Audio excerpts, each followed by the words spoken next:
Welcome to the Across the Pond Sports Network's WNBA podcast, Across the Pond Liberty. I'm Stacia. And I'm Kirstin. All right, so since we last were recording, we have since seen the Liberty play 4 games, and I don't know why I keep picking the Sun to win games because the Liberty just don't like that. As the Liberty have gone 4-0 this week, starting with an 89-58 victory over the Connecticut Sun, which means that they went 4-0 this year against one of the best teams in the league, which is just I think one of the Insane. most impressive statistics of their year. 4-0 against the Connecticut Sun. Pretty awesome. Yeah.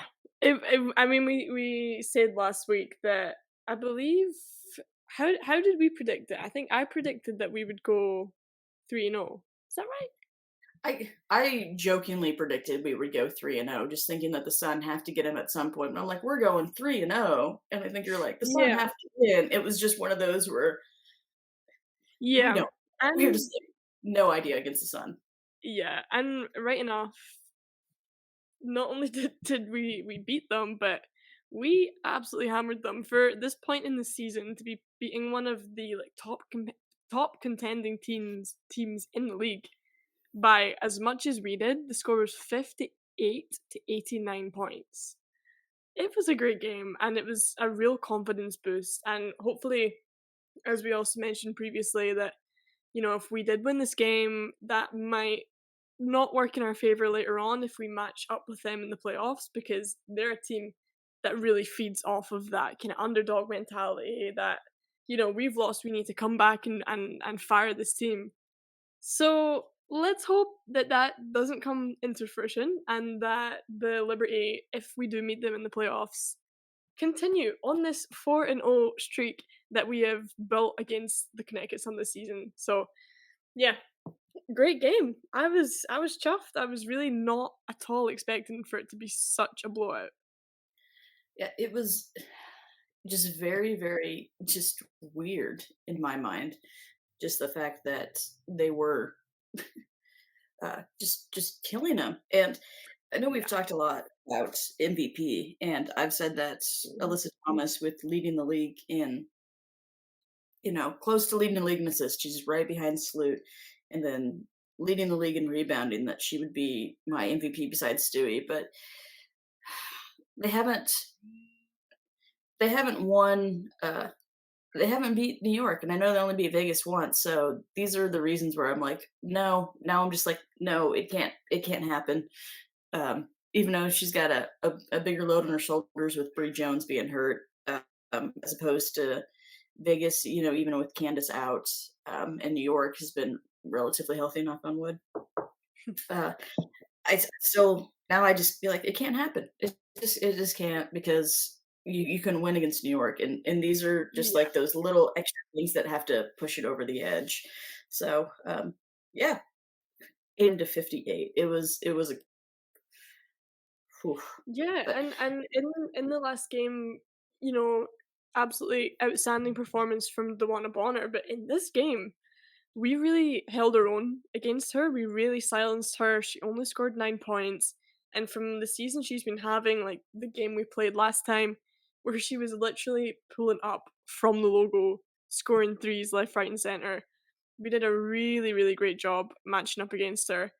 And my favorite particular stat from this game, every single person in our starting five was on double figures, which is awesome to see. And it's just another perfect show of what we have said so many times in this podcast, that we have such a well-rounded team, very skilled, like absolutely star-studded, but there are no particular players in our starting five that necessarily are the star player. Like everyone has their moment. We share the rock well. The team is very well balanced. We also had Marine Johannes step into starting five this week, who was covering for Sabrina Ionescu, and she got 18 points as well, which is awesome again to see. I spoke to Michelle on the main podcast, the main Across the Pond WNBA podcast this week, about how important that bench is and how important the bench will be coming into this playoff season, coming into the end of the season. that it's so important for the Liberty to be able to rely on our bench players to perform, to step up when we need them, and to just continue with the consistency throughout the entire season and particularly the playoffs. And this is a prime example of our ability to rely on our players and just absolutely, you know, score the game away. Like that's an amazing stat. Well, and I was just very worried about something we're going to talk about later about Sabrina and not playing, but sitting out this game, and sat out the Sky game, and the wizard, the magician, JoJo Mhm, Wee mhm. Wee, uh, just came and just did what she did, and you also talked on the WNBA podcast about how there's been 6 different leading scorers this year. Like, all 5 starters have Mhm. led in scoring, and, Marine has led in scoring also a couple times, and so at least once. A couple times? Couple times. I think a And so couple when you times, have yeah. yeah, 6 players that have led in scoring, just the balance is outstanding. Mhm. Talking about balance, the Chicago Sky, next game of the week, the Chicago Sky were fighting for a playoff spot, and currently, as of when we're recording this, they have it. They have the eight seed, and they've had an up and down season with all their trades and getting a pretty much it feels like a brand new team in Chicago, and then their coach leaving in the middle of the season. The fact that the Sky are still in the playoffs currently is a testament to the tenacity of their players, and we've talked about tenacity multiple times. But the Libs win this game 86-69, so they win by 17 points and outscored the Sky 27-12 in the fourth quarter. So everything's pretty close, and then the Libs just murder them in the fourth quarter, which seems to be a theme this week. I will say, well, for Yeah. 2 games, for half the games Mhm. this week. But yeah, come through, and again without Sabrina, so just Mhm. another game where they show the strength having a bench player come in and start with Marine and get another W. Yeah. Um, Again, another great game. It was pretty close, like, the whole way throughout. I don't think there was 11 lead changes, competitive game. It was very much back and forth. But that 4th quarter, we just found our momentum, and again, like you're saying, seems to be a theme this week, seems to have been quite a theme recently overall in our games. But yeah, just a great point there with like Johannes, her ability to step up and fill in for Ionescu. We also had Willoughby, who scored 10 points in that game, which is a lot more than what she usually does because she doesn't always get the most minutes either. She kind of knows her role on the team, but this again just shows her willingness and her ability to come in, step in, and perform for the team when she's needed.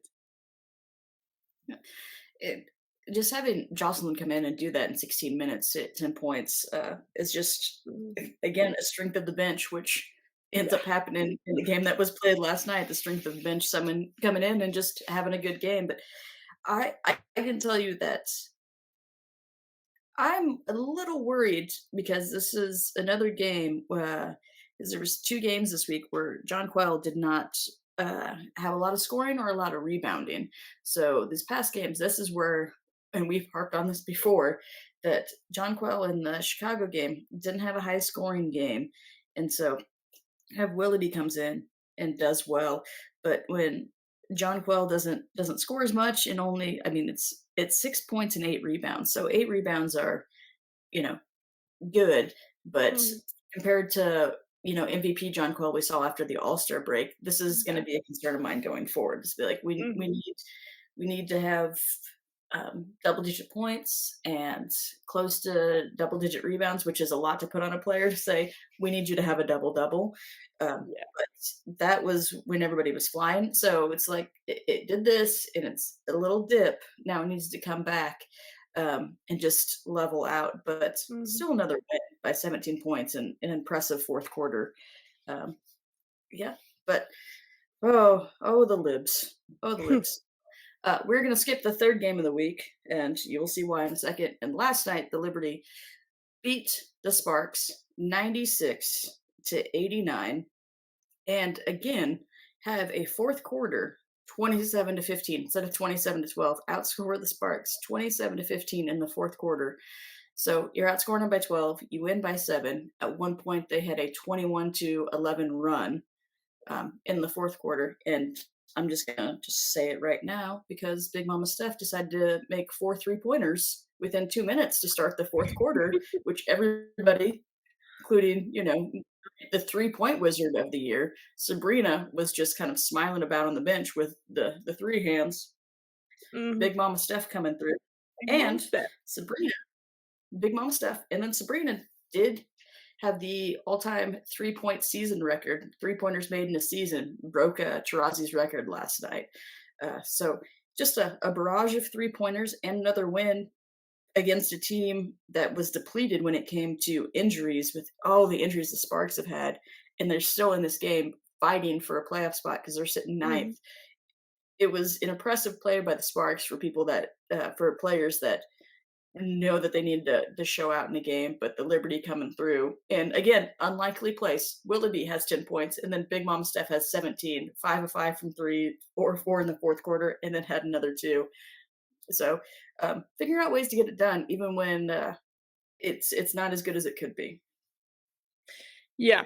No, it was a really good game. Again, particularly the fourth quarter and that Steph Dolson. I mean, it speaks for itself. We love Big Mama Steph, in case that wasn't already obvious to everyone. But yeah, coming on, scoring 17 points in 13 minutes, 5 3 pointers made for a center as well, for a big. Like Yep. I love the way that the game has changed. That this is like normal now.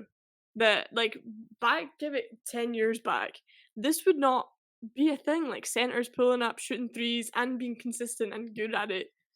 It's just so cool to see the way that the game has developed. But Steph Dawson, 17 points, 13 minutes is just another example of exactly what we've been talking about, how important it is for us to be able to rely on that bench and the ability of the Liberty to do that.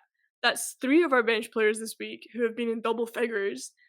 It's just like it speaks for itself, and it's great to know that coming into such an important part of the season, we can rely on them. But yeah, Jonquel, 4 points, 9 rebounds. Again, I'm seeing your point. Um, Yeah. she seemed to have a real skyrocket post All Star break, and she was performing really well. And MVP Jonquel was back. She got MVP in the Commissioner's Cup. And this week's games, it has dipped a little bit. So let's hope that that is just purely due to the fact the bench have been stepping up and we've not had to rely on her as much. But something to watch for sure. And of course, not to mention Bit Nigel Laney with 20 points, Stewie with 25 points. And after seeing that, the Liberty Unlocked documentary on Bit Nigel Laney, like it's just I've been really focusing on her play, focusing on her stats, and just it's so impressive. She is just such an impressive player. She plays like hounding defense, and yet she's still also scoring 20 points in a game. Like she's such a well-rounded player and such an asset to this team, and it's really great to see her find that place and really perform. And not only that, but 7 assists. Like Genesis. the Yeah. list doesn't stop for this girl. She is Queen Bee, as they call her, Queen Bee. Yeah. Oh, and as much as the rebounding, Jonquil had 9 rebounds. She did have 4 assists, and so that makes Yeah. me, happy. So, the 4 points is a little concerning. The rebounding is smidge of a dip because you're just, it was double city after All-Star break. So still getting 9 rebounds, but as a team, 32 assists. But you're gonna have 32 assists when you shoot 50% from 3 and knock out 17 threes. I mean, thank you, Steph, for that. Leading them in threes. She has 5 and Sabrina has 4. Hilarious that Big Mama Steph does it. Where Stewie and Benijah have 3 each, but even Thornton was 2 for 4 last night. And then they shot over 50% from the floor total, but you're making 17 threes, and which is just insane, but that just tells Mhm, you how good the Sparks are playing if the Liberty hits 17 threes and it's a close mhm, game. Like, mhm. as uh, hats off to the Sparks, and I wanted them to get in and just hit with these injuries and Clarendon. They had 30 points, just and shot 75% from the floor. It- I want the Sparks to be in the playoffs, which I like this. I like players in the Sky, even though it's a different Sky team, but who they got this year. So it's very hard for me to be upset with whoever gets in, but Mhm, playoffs for that 8 spot. But just the heart that Sparks showed last night mhm. was very impressive considering they had Yeah. literally 7 players. Yeah, 7. and that's the other big thing from that game. They only rotated between 7 players, like, and they scored 89 points together. It's just with in fact, one of the players not even scoring any points, Thomas not scoring any. Between 6 players, they scored 89 points. Like, that's crazy. And That's so good, and it just shows, um, that point that Sloop made a few weeks ago that anyone can win in this league. Like, just because, Vegas are rated 1 right now and New York Liberty are rated 2, doesn't mean that they're the best teams and they're gonna win and they're gonna take away the title this year. Anything can happen in the playoffs, and every single team in this league can beat every single team in this league, given the right day, given the right opportunity, the right preparation, the right mentality. Any team can take any team, and that is another thing that this game has shown us. well, especially because the Sparks are the only team officially that has beaten Vegas at home because the Mhm. Commissioner's Cup was not in the regular season. So the Sparks have a win over the Mhm. Aces in Vegas Yep. recently. And so they're I mean, I know that they had a couple more players because of, injuries with NECA. Oh my gosh. Oh, NECA. I don't want your injury to cost you a chance to go to the Olympics in Paris because I will always be mad at NECA not making the Olympic team, which I'm just gonna say right now is just the biggest bunch of crap ever Yeah. from 2016 and 2020. Another, gotta hit all the points that I've said throughout the year. I love NECA. Mhm. So hats off to the Sparks. Way to fight, and that's it. That goes to Kurt Miller. But Mhm. Liberty still get the win, have a strong fourth quarter. I know we've always talked about your big thing is how they come out in the third quarter, but this Mhm. the fourth quarters against the Sky and the Sparks have been impressive. But all right, so our main event for the week is the 94-93 victory, the Liberty over the Wings in Arlington, Texas, Dallas, greater Dallas area on Tuesday. And the reason this is our spotlight is because I got to go to this game, which was, I don't know, dream come true. That'd be the best way to say it. I do know, dream come true. And also just amazing. And I told you earlier, I was like, I've never felt like a smaller human in my life than than what I did Yeah. Tuesday. But Yeah. the the Liberty come up with a 94-93 victory in a back and forth game this whole game, and my fear going into it was they were going to lose because I was going to be there. But Yeah. I mean, I literally said that I was like, I feel like they could lose this game because I'm going to be there because the Wings are fighting for hosting to get the 4 seed to be a Mhm. higher seed to host Minnesota, and they just got to win one more, and they've got 2 games to do it to host Minnesota. So they were definitely fighting, and this game was so fast and so high scoring and just awesome. And Stewie gets her fourth 40-point game of the season, which was phenomenal, That's and history that you got to witness. his historic. History. But during pregame, I get pregame interviews with pregame press conference. Coach Sandy did say that Sabrina was going to play, and personally for me, in 2019, when Oregon made the Final Four, my friend and I were just like, "We're gonna go next year. It's in New Orleans," and of course that was 2020. So I've been wanting to see Sabrina play for 4 years. And so when I Mhm. learned in press conference, I texted my mom and my friend. I was like, "Sabrina's playing tonight," like, because she was the one that was gonna go with me to the Final Four. So that was also just one of those, like, tiny dreams, be like, "I've been wanting to see you play for 4 years," and it Yeah. happened. Not the best. She made a 3, so that was good. But, yeah, it was just, an amazing game to be at and an amazing atmosphere. Yeah.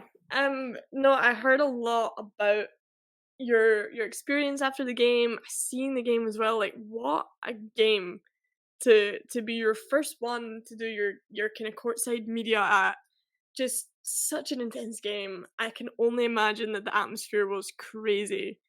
And just what, like, 40-point Stewie game. We had Sloot with a double double, 10 assists, 16 points. We had Laney with 22 points. Like, just a really great performing game. And not only that, but you said there was a lot of old Oregon Ducks players at the game, some of which I believe you may have got to have a little conversation with. I did. Like there was a bench guard named Taylor Chavez that I got to meet, and she transferred to Arizona. But the big one is meeting Sedona Prince because she's now transferred to TCU. So after the game, I got to talk to Sedona, and that was very fun. And we bonded over our love of Jessica Clarendon, who the wife of Lasia Clarendon for the Sparks, and just how amazing she is. And she works with the Wasserman Collective, which does so many things for athletes. But that was a bonding, and it was like just with Sedona, and then talking about basketball, and told her I was Mm, gonna go watch her play in the Big 12 tournament because it'll be in Kansas City, which is close to me this year. And we just mm, had such a nice chat. Just incredibly warm, and surprisingly for 6'8", did not seem that tall when I talked to her because of how she like leaned down and cowered. And that was one of the talks that was amazing. I got to talk to Steph Dolson and ask her a few questions that I felt were most pressing, which was, "What is your Halloween costume going to be this year?" And she hasn't decided. And I said that I was not going to. This is way after the game. I wasn't going to share her thoughts on that here. some That top was secret that was information. yeah, it's yeah, because, keeping it Yeah. here. I said Mhm. that, and off the record, so that is the professionalism right there. It's off the Yeah. record, not gonna share it. And in between talking to Steph Dolson and Sedona, I talked to Crystal Dangerfield in the tunnel, which I could not stop kind of telling her how much I admired how she's amazing being 5'5" when I'm barely 5'4", not even 5'4", and when you can look someone in the eye, and the tallest I'd played with was 6'2", like 6'2", 6 foot, 6'1", and, you know, her fiancé said, "Yeah, 6'7", 6'7". The fact that Crystal Dangerfield is an effective guard in the W at 5'5", with the towers that she plays with and against, Mhm. was so impressive. And she was very smiley and just kind of like upfront. So that was, just like random things that you don't get to do. And I think I've said this to my mom when I've talked to people before. People are just people. And just Mhm. immediately show, your appreciation and awe, and they will give you that back. So that was going from Sedona to actually press conference to Steph to Crystal with all of those different heights and different experiences was very, very fun and very interesting. But everybody's just very nice and kind and is ready to answer all your questions. And I told you this before we recorded that Steph Dolson is the least intimidating person ever, Mhm. which is insane because she can, give you a concussion with a pick. Mhm. But yeah, least intimidating, very nice, very smiley, just lighthearted and fun. So those are Yeah. a few experiences. Nah, it's just so cool that as well, we've been doing this podcast all season, we've been so committed to it, we've been watching all the games, and to actually then have the opportunity to go and represent the podcast, to go and meet the players and have a first-hand experience. It's difficult because of where we both live. There's no teams particularly nearby. I mean, for me, literally across the pond, hence the name, in Yeah, case anyone didn't get that. very tiny. Um, yeah. And it's just so, so, so cool. Like, I was so excited in the lead up to it just to know that I was gonna be able to live through you a kind of first-hand experience of being at the game. Um, and it's just so awesome. So, yeah, you said that you met a few of the players, you went to the press conference. Did you get the opportunity to ask any questions at the press conference? Yeah, you know this. I love this lead up. We all know this. We put this on our socials already. the pregame press conference had Kayla Thornton in it, and because she had played at Dallas for 6 years, the the broadcasters Reagan Pebley and Ron Thulin, who do the games, which I love them. I told them both that I love their calls. They're very good and smart and articulate, and also fair and give good criticisms. Said how much I liked them compared to a lot of other people that we've talked about Mm. also on this. They were very nice, and they hugged KT when she came in because they have a relationship, and so you just kind of see how much this is such a community with Mhm. so many people, and just happy to see her back and talk to her because it's first time back. Um, just happy to see her back and get to enjoy and congratulate her because she just signed a contract extension through 2025. And then so that was awesome. Talked to them, very nice. Reagan Pedley introduced her and talked to her because I've seen her coach up here through the Big 12, and she complimented my name, which is a compliment to my mother. Um, and then Sandy comes in and talks, and then they said that we are going to get Sabrina in. So I did get to ask Sabrina a question. Didn't ask a question to Sandy or KT, and asked Sabrina what it was like playing with Sloot because they have Kelly Graves as a college coach in common, and so talking and getting a chance to ask Sabrina a question, which we've put up on our socials. Hi, Stacia Whitaker across the pond, Liberty. What has been your favorite aspect this year of playing with Sloot? And have you guys talked about the differences and how you guys were coached by Coach Graves, since you have that in common?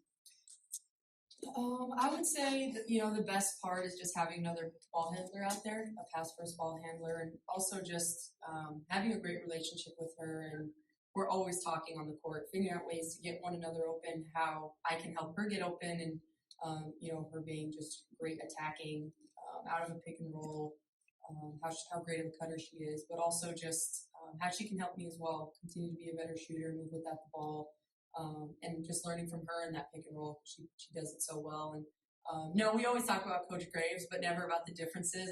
I don't know if there are much differences of how he coached us, but we always laugh just about him in general. One more thing, just to see if I can get you in trouble on this. Who's your favorite Sabali? Can't answer that. Thanks, everyone. Thank you. Ask her a question was great, and she spoke about how her and Sloot talk on the court all the time. They talk about Coach Graves, and then because I am an honorary one, ask her at the end if who her favorite Sabali was, and I literally said, I'm gonna ask another question and see if I can get you in trouble. Who's your favorite Sabali? And she laughed and said, I'm not gonna answer that. And then everybody else laughed. It's too perfect to kind of do that. And James just sent me a text saying that he loved that, just like the honorness. And then in the post game press conference, asked Betnijah a question, and it's up on Liberties. And they weren't gonna ask it because I was talking to Sedona, so I was late. So there's the unprofessionalism. I was late to it. I kind of popped in and just missed the beginning and walked in, which I was the only one in there besides the Liberty people that were recording and filming. Well, were filming it because it was all Zoom. And Sandy was like, "This lady has a question," and then I asked Betnijah because of the Liberty Unlocked episode. I'd ask her, "You and your prime, your mom and her prime, who wins one on one?" To which Stewie and Sandy each were smiling when they were seeing her answer. And the fact that I got Betnijah to laugh, and she did give it to her mom. She goes, "I'd have to say my mom," but getting her to laugh, and we've talked about how tenacious and you know on it and Mhm. very much. This is why she's one of the defenders of the year, defensive player of the year. Is I got her to laugh, and so I felt like that was a big accomplishment with her saying that with her mom. So another proud moment, I could say. Yeah, awesome. It sounds like just a really great experience, honestly. And again, it's just so cool that we managed to have this set up and that you got to go to the game. And the questions as well. I like those questions. I like those questions. Especially the one about Bit Niger. Just since I've seen that Liberty Unlocked video, I'm just like I'm so intrigued. I'm so intrigued into Bit Niger and her character and her mentality, and it's so cool to know that she kind of got to where she is because her mom coached her so much as a child, like instilled all of this in her, this tenacity in her, and to watch the way that she's developed as a player is just it's just really cool and really awesome that you got to speak with her. Well, and with when it comes to family, the Sabali sisters, the Mhm. Yumake sisters, they're in there. We've had um, uh, there's other players that have had like siblings that have been around and played in college. And actually, I know Dewana has, I believe, like a half sister or stepsister. Oh gosh, now I'm going to just lose my mind thinking of who it is that's in the league. So you have all these sisters. How many people have a mom that was a Kodak All American, that had all this experience and taught them to play basketball, and getting her having such a good game was great because we've talked about how much we love her, and she kind of gets a smidge overlooked, but does. Yeah. Um, all her adjustments this year and her having a good game was amazing. And the right when I first got there, just walking around after the initial pregame press conferences, there was a man there. He was wearing a Betnija jersey, and then he had a cape. His name's Travis, and had like the Liberty crown. He was wearing her jersey, and got a picture of him, put it up on the socials, and then got his information and asked him some questions. And he has been a fan because he grew up in upstate New York and has been a fan since UConn came and played against Syracuse because of Rebecca Lobo. So he said he had an original Lobo jersey, he says somewhere, and he buys jerseys every year for his daughter, and he's relocated to Dallas. And his daughter has been coming. Him and his daughter have come to games for the past 5 years. But he was an original Liberty fan, so even Mhm. going to a game that's not in New York and meeting an original Liberty fan that went in the inaugural 1997 season, those are experiences that you can't find unless you're at a game. So going to a Mhm. game is extremely important. But he was is one of my favorite men to talk to because there was another man I got to talk to, which was General Manager Jonathan Kolb, and just got like a minute with him and just congratulate him on how good this team was that he put together, and how it started with like kind of Sabrina when they got the lottery pick, which is interesting because going back and watching the game, the broadcasters talked about how the Liberty could be executives of the year this year for the trades and the Mhm. free agency, which they should. I mean, Mhm. how else can you put it? How good they put this team together. Um, yeah, so those are the non-game experiences, but Mhm. game experiences was a whole other thing in my head. Yeah. How was the game? You said that, because you had media access, you were kinda able to float around courtside a wee bit. You got a pretty, like, literal front row view to the game. How was that? I where the press was that we were was kind of in a area behind a basket up, above the upper section. But with the press pass, I just decided to kind of walk around and be on the court, and just stood up the whole game and watched it. To which I usually can watch a game and kind of have my own analysis about what needs to happen or what goes here. I had no kind of thoughts about what was happening in the game except for everybody was scoring a lot and it was close. I just nothing, just watching, and it was a very fast game. And there was a couple of times I was like, we need a timeout, or they should take a timeout, and then that happened. Um, but I think the best, I told you this, of course, it's going to be about Steph. Steph Olson came in, and Steph Olson came in, and it wasn't on the broadcast because the camera was on Stewie during the broadcast. She had made and Steph subbed in, and she was getting ready to shoot a free throw for a 3-point play. And Steph had played with Natasha Howard the year before. Natasha Howard's leaning over, has her hands on her knees. Steph comes in and just takes her finger and just smirks and just pokes Natasha in the side of her butt, just on the free throw lane. And then is just smirking, and Natasha kind of realizes it and turns and looks at her, and Steph's just smirking. And then this you can see. She kind of just starts backing off the lane because she thinks Stewie's going to make the free throw and misses, and it bounces and comes to Steph on the rebound, even though she wasn't trying to rebound. Passes out to Sloot, and then as she passed out Sloot, before Sloot even shot, was already clapping. Sloot make it like just very giddily, and just goes back, and Sloot makes the three. Like those are the things that you can't see. And then also on the floor, when Satsu got her technical foul after the Benija loose ball foul. I was on Dallas's side in that corner, and I knew that it was coming before the ref did it, and I started to get my phone out to record, and I was like, "Oh, this is getting heated and chippy." Those are things that you could Mhm. feel watching, but on the floor, I was like, "What's gonna happen?" It felt Yeah. like we could have a fight, but, um, yeah, but Nige and Satu, there was some fire going on. It was Mhm. you could that I know that the cameras did not get all of it, and that was a blast, uh, Yeah. in there. I was like, "This is great. This is so much fun. Oh, Yeah. this is intense. Everybody's fighting so hard." Those are other experiences besides just talking to a bunch of Dallas fans and even the security. There was a woman that did, like, kind of like crowd security that would always dance in between timeouts. It was so funny. And the dance team for Dallas mascot-wise, I talked about how Ellie is a Mhm. very good dancer. Dallas's mascot is also very good. That if too bad we couldn't bring Ellie to have a dance off. Talk Mhm. about things. Yeah, dance off between our mascots, which just blows NBA mascots out of the Yeah. water. How And good and it is.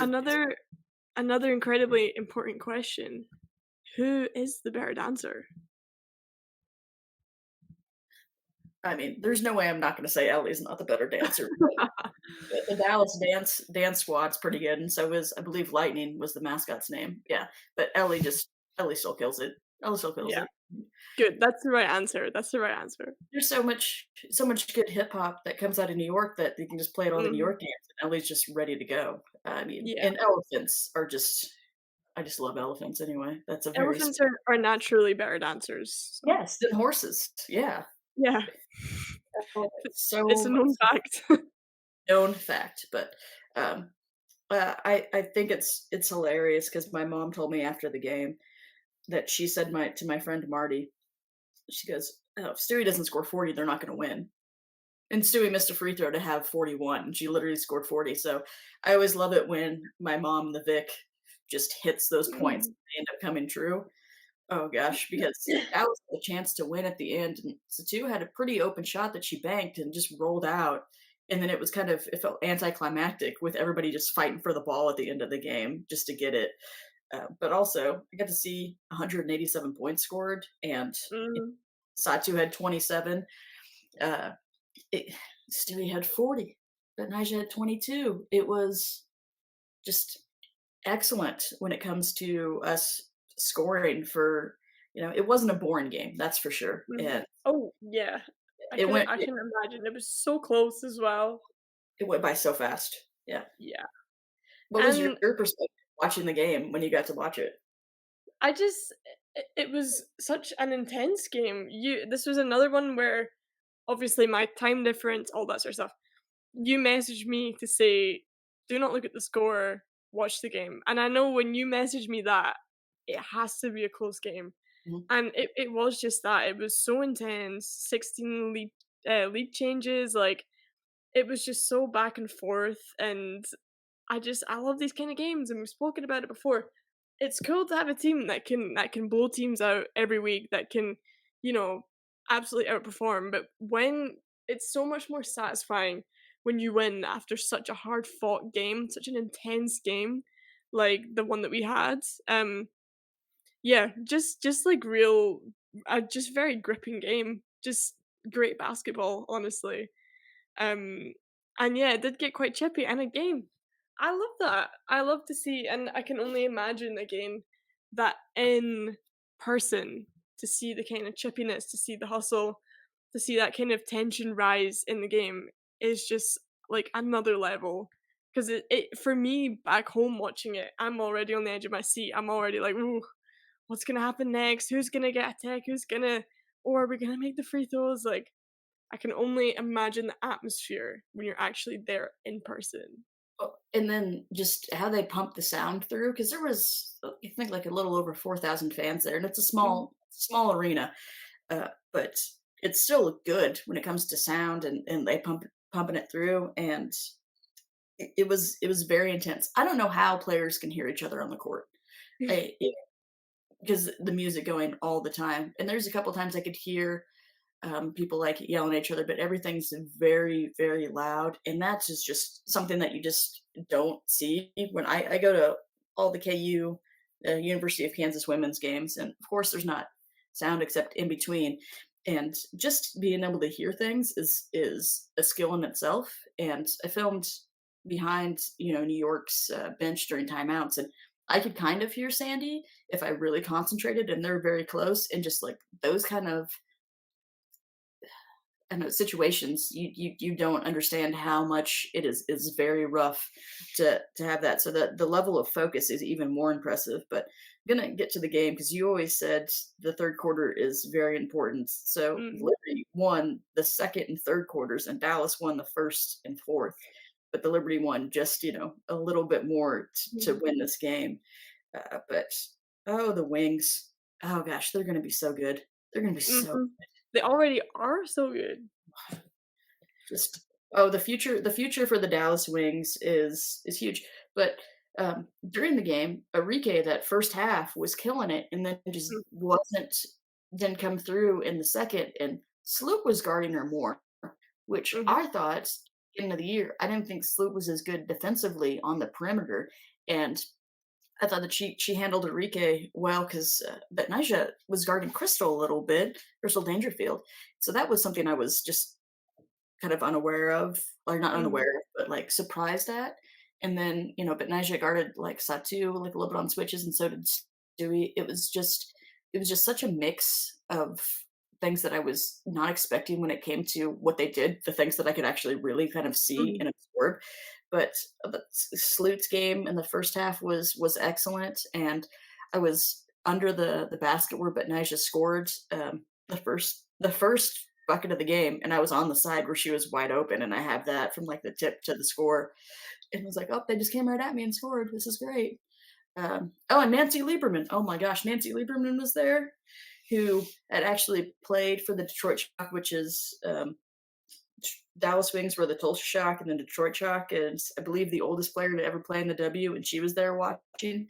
And I know on the WNBA, Across Pond WNBA podcast, Michelle had spoken about how Mark Davis has invited all the Utah Stars and San Antonio mhm, players in for like pieces, and so to see Nancy there, I'm like, technically she's member of the Dallas Wings organization for just a smidge. mhm, She came in and played for a couple weeks, and I'd met her before and said something real close to her. I was like, Nancy, what do you think? Good game, right? Like, yeah, a lot of. She's like, yeah, a lot of scoring, and that was about it because she's kind of in there, and mhm. because I met her, so I just kind of said that at a halftime break when she was walking by. So you had basketball royalty there. That with Yeah. as much stuff is going on, Nancy Lieberman there would normally be a bigger thing, but I met Mhm. her and I was like, "Oh, Nancy Lieberman's here." Like, Yeah. just Just just another thing. so much going on. Yep. Yep. So many Um, things. so many things. My last question that I wanna know about your time at the Dallas Wings game. How was the sock game? How was the sock game? Okay. So, Yeah. these are very important things. So before the game, Steph and Sabrina were out shooting, and Sabrina had warm up pants on. Steph did not. And that was such a concern of mine. She had black Mhm, socks and believe green shoes because you talked about how it's not only sock game, it's shoe game, and you talked about uh-huh, Sabrina with all her launch with her shoes on the yeah, WNBA podcast, which we're not getting to today with my experience. But go listen to Across the Pond WNBA to hear about Sabrina and her shoes with Kirstin. mhm, But everybody's sock game was on point. I believe they all were in black socks. Now, this is why Dallas lost. Not because we played a smidge better, but Satu, girl was wearing black shoes and white socks and then like a leg sleeve. And right when I saw that in a white uniform, just was not good. Not nah, Satu. That's why that last shot didn't go in. It banged and went out because it was like, no, not 29, yeah, 27.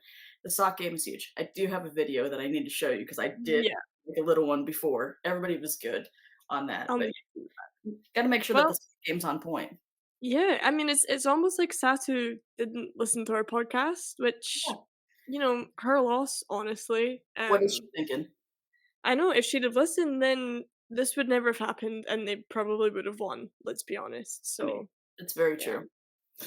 Well, But yeah, it was an experience. I look forward to going next year.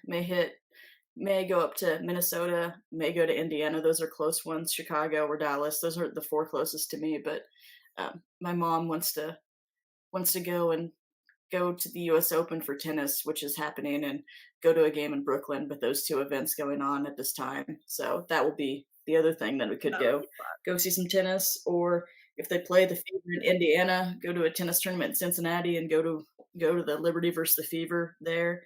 But already got my plans tentatively set in my head to go see him again because you can't not. And yeah. I'm ruined now by getting to see the game from the angles that I did for the rest of my life when it comes to going to basketball games because I will never have a better perspective from a game than what I did Yeah. Tuesday. It's never gonna be the same again. Never gonna be. It's never gonna be the same. Gonna get a 1 point game with 187 points and Stewie getting 40 points in the game. I mean, It doesn't get much yeah, better. yeah. I mean, come on.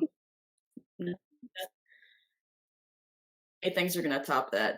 Maybe like an overtime game where Stewie and Asia each like put up 40 at some point. Maybe that will be a dream game at Yeah. some point.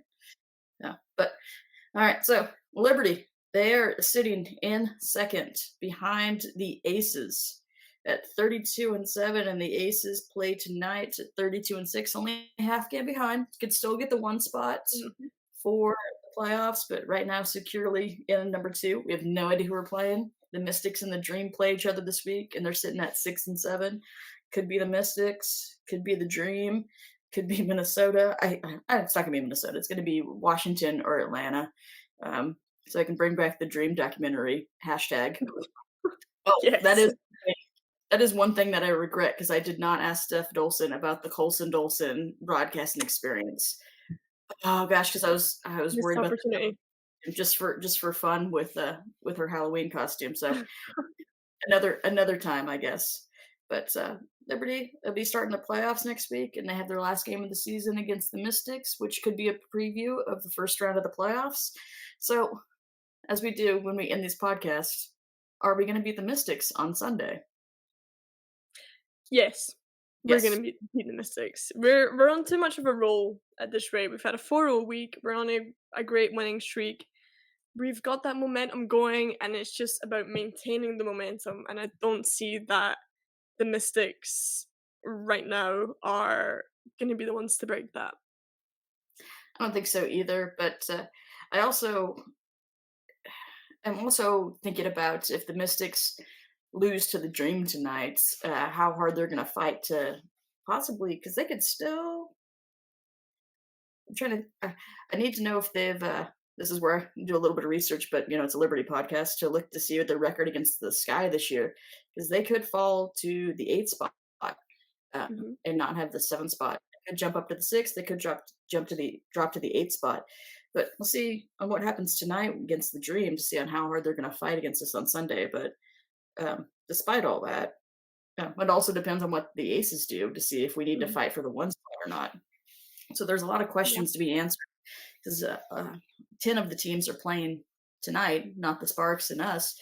10 of the teams are playing tonight, and that will give us a better idea for the playoff picture. And then everybody plays on Sunday, and then we will know. And Yeah. then next week, oh my gosh, it's already the playoffs.